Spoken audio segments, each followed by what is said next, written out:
So now let's go back to your community building. I have been a student in your group for some time now because every now and then you just gather different product manager and even students to do some demos, maybe do some interview simulations like that. So you built this JJ Never Sleeps community while working full-time, and this is a huge community and you have showcased a huge commitment to it. I saw one picture, there are, I don't know, maybe several hundreds of people for one gathering. That's super cool. And I want to know, where does that energy and motivation come from? By the way, I do encourage our listeners to follow your accounts in Rednote, LinkedIn, and so on. And furthermore, your update speed about the different interviews and video contents is very fast. It's like every 2 or 3 days you have a new video or a new interview like that. I have been learning tons of stuff from your content, from the different product manager journey and all the materials, etc. Can you share with us a bit more about how you manage that? Where did you get that energy? Thank you. That's why my name is JJ Never Sleeps. Yeah, so that's a very that's like flattering me. I try to create content when I have time.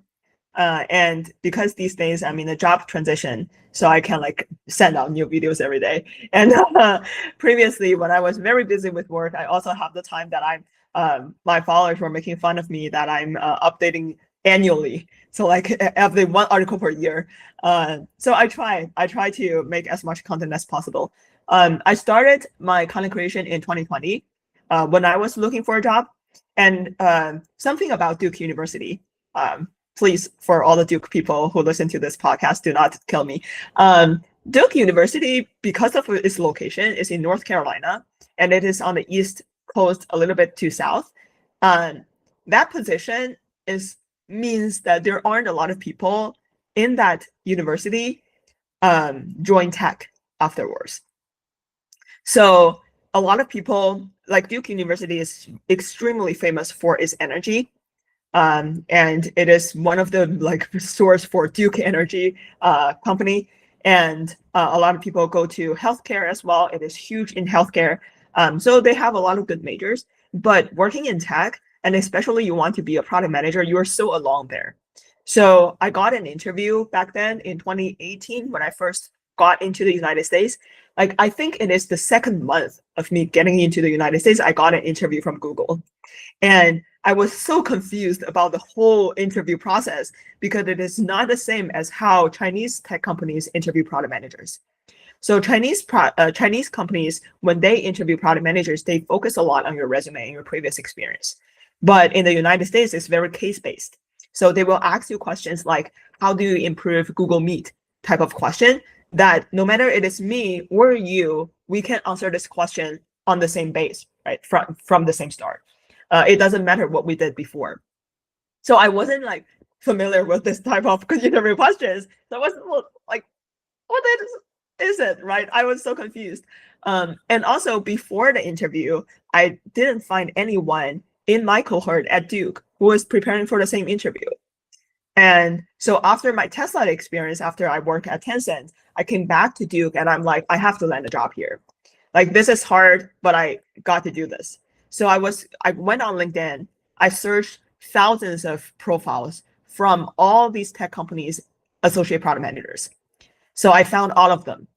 And I was trying, I connect with all of them. I was trying to learn more from like any of them because, you know, not everybody use LinkedIn every day and not everybody reply to me. So I have to have a big base to start with. So I connect with every one of them. And I did have a lot of helpful coffee chats. But one thing that I found out is there wasn't anyone from the people that I reached out to are people who are like me, who just came to the United States for the master program. And I was feeling very sad about this, meaning that there wasn't a person like me who were like, come here for master program and land the APM job. That was a very scary thought. And then I started to dig deeper. And I found the last person who was like me, who shared a similar experience, was someone who worked at LinkedIn as an associate product manager 14 years ago. So that was how deep I did the research, and I connected with that person. I'm like, dude, please, I'll do anything for you to tell me something about how you got there. And then I started to write article. I think I went viral the first time when I published an article on WeChat talking about how hard it is for someone like me who just got into the United States and want to land a PM job here. A lot of my friends in the same cohort with me at Duke have to go back to China because they cannot land a job here. And I was like, that's not fair. Like, if you want to work in the United States, you work in the United States. If you want to go back to China, you go back to China. It doesn't have a scenario where you have to go to a job because you cannot land another job, right? So I want to have this community and enable everyone to just land their dream job. And I realized there are several barriers for people like me. The first one, obviously, is language barrier, because all those Indian folks are speaking English in India. We're not speaking English in China. So that is number one. And second is also because we have a firewall. So we do not use like products like Google or Facebook when we were in China.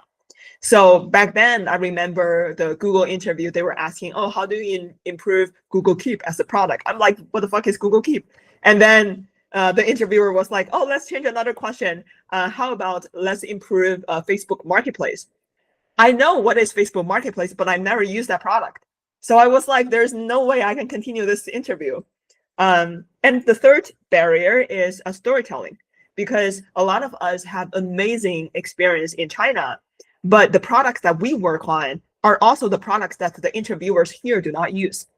So a lot of people were like, oh, I work on this thing at Tencent, which is like such a famous product in China, but nobody heard about it in the United States. So it's very hard for you to do the storytelling. I remember, for example, back in the days when I worked for Tencent, I work on the game Honor of Kings, 王者荣耀. But so it's so popular, but like no one in the United States know about this. So I have to think about how to frame this, how to tell a good story to make you relate to my story, make you relate to my past. So that's the situation that we were dealing with. And I wanted to change this. So I built this community, and I realized people have amazing experiences, and we can learn from each other. We can improve each other's skill sets, and we eventually got like our dream jobs. And previously, it is like definitely like one person from mainland China that could land an APM job in the past 5 years kind of frequency. But after we have this community and we encourage each other and we make success for each other, we can have like 50 people or now even 500 people landing their dream jobs every year. So that's not a problem anymore. Wow, that's really incredible. I mean, 14 years later, you are the other alumni who actually changed the situation completely. And I think all the alumni which got help from you owe you a big thank you. I mean, magically now I also get connected to Duke University because I collaborate with Duke CEO and Accent, who is the community which is super active in San Francisco and so on. So now I have the pleasure to invite you to my show. I do think this is a magical connection which continues to grow.